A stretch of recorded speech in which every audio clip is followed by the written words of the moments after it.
Bonjour chers auditeurs, je suis le frère Marie-Olivier et je vous espère en paix.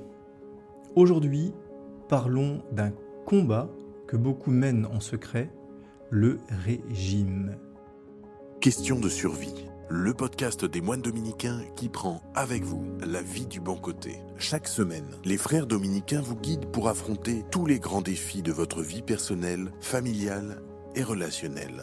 À partir de vos doutes, de vos questions, nous puisons dans leur expérience et la sagesse monastique des solutions pour vous aider à devenir meilleur pour vous-même et votre entourage.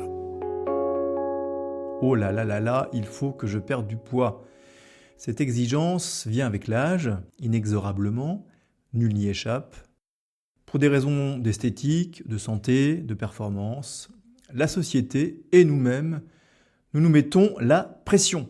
Hélas, nous nous heurtons à un mur, c'est lourd, c'est épuisant, je commence motivé puis je me décourage.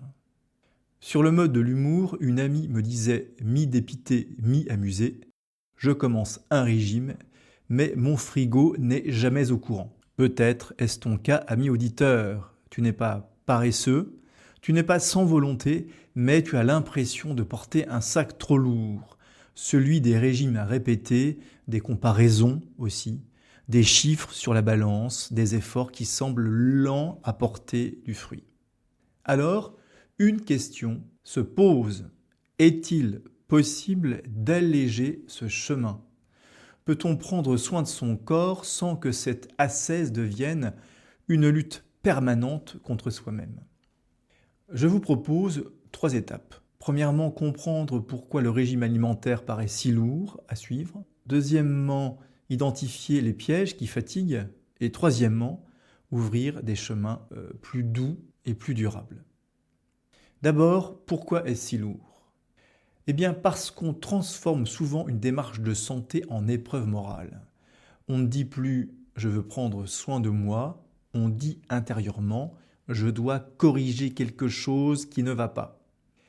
Et dès que l'on dévie, on se juge. Un homme portait chaque jour un sac de pierres sur son dos. On lui demanda pourquoi, il répondit « pour devenir plus fort ». Mais chaque fois qu'il trébuchait, il ajoutait une pierre en punition. À la fin, ce n'était plus l'entraînement qui le faisait grandir, c'était la culpabilité qui l'écrasait.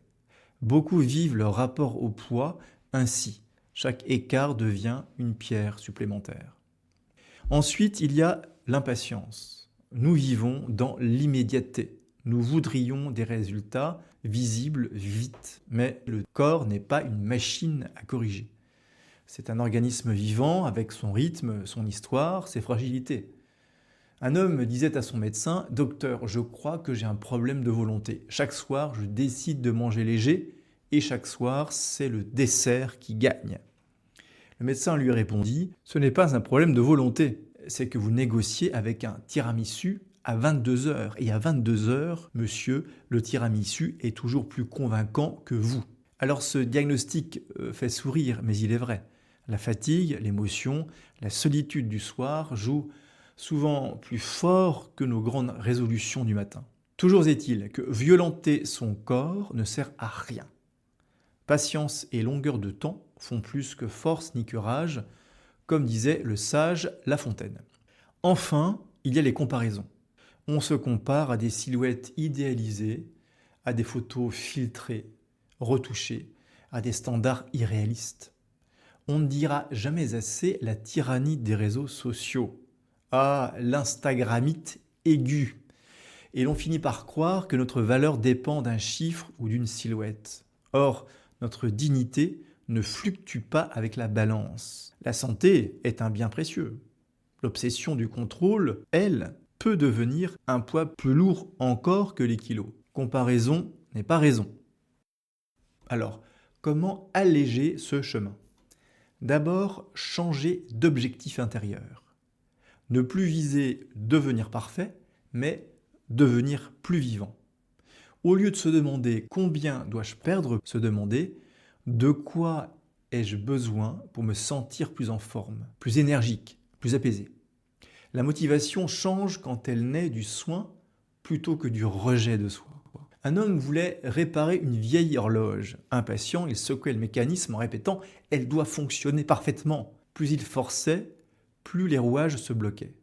Un vieil artisan lui dit « N'essaie pas de la rendre parfaite. Aide-la simplement à reprendre son rythme. » Alors l'homme nettoya doucement les pièces, huila les engrenages, ajusta sans brusquer, l'horloge se remit à battre. Notre corps ressemble à cette horloge. Si nous exigeons la perfection, nous le brusquons. Si nous cherchons simplement à retrouver un rythme plus vivant, le corps répond avec fidélité. Ensuite, deuxième conseil, avancez par petits pas. Un feu ne s'allume pas avec un tronc entier jeté d'un coup dans la cheminée. On commence par de petites brindilles. Eh bien, une marche régulière, quelques habitudes alimentaires plus simples, un meilleur sommeil. Rien d'extrême, la régularité compte davantage que l'intensité. Comme Dorothée, qui partageait récemment son témoignage en ligne, elle dit qu'elle perd du poids non pas avec une magie spectaculaire, mais à son rythme, avec des hauts et des bas. Mais que c'est réel et précieux. Elle pesait 84 kilos et des poussières. Eh bien, elle a commencé à changer ses habitudes alimentaires, à suivre son activité physique petit à petit, et elle a réussi à perdre plus de 20 kilos en moins d'un an. Et ce qui l'a aidé, dit-elle, c'est d'accepter que la perte de poids s'opère lentement, mois après mois, en essayant de vivre au jour le jour. Il faut aussi, troisième conseil, cultiver la gratitude. Remercier son corps pour ce qu'il permet. Marcher, respirer, porter, embrasser, travailler. Plus on apprend à l'aimer, ce corps, plus on a envie d'en prendre soin. Gérard me disait un jour, chaque matin, je monte sur la balance et selon le chiffre, ma journée est réussie ou gâchée.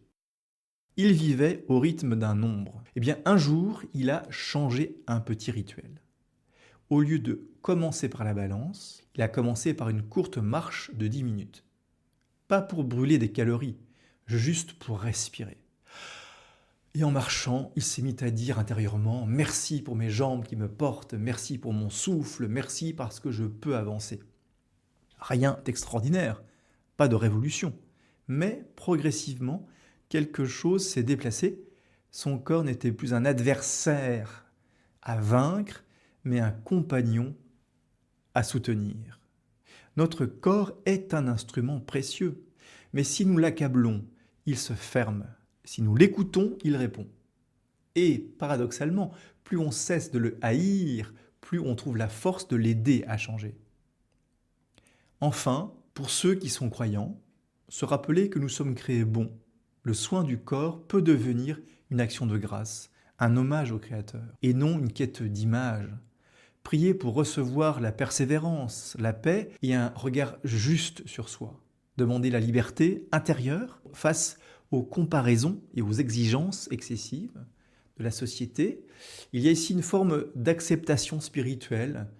Nous n'avons pas tous le même corps, pas tous le même métabolisme. Ce corps qui est le mien, il me faut l'accueillir. Je l'aurais voulu différent, mais c'est celui-là qui m'a été confié. Le chrétien trouve la paix dans le consentement au réel, sans pour autant se résigner. Faisons ce que nous pouvons et remettons le reste à Dieu. Pour résumer, à toi qui trouves pesant la contrainte de ton régime, peut-être que ce n'est pas le poids sur la balance qui te fatigue le plus, mais le poids des attentes. Allège d'abord ton cœur. Sois constant plutôt que spectaculaire et souviens-toi, la transformation durable ne naît pas de la pression, mais de la fidélité. C'est maintenant le temps de la prière. Seigneur, apprends-nous à habiter notre corps avec paix. Donne-nous la persévérance sans dureté, la discipline sans mépris de nous-mêmes.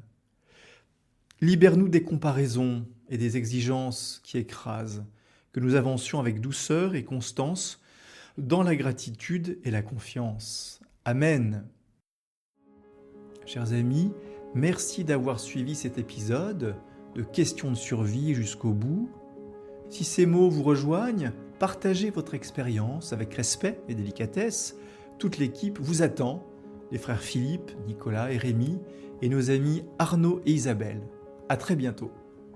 Si vous avez apprécié cet épisode, partagez-le à un ami. Et pour que les frères dominicains puissent aider davantage d'auditeurs, pensez à laisser 5 étoiles à ce podcast. À bientôt.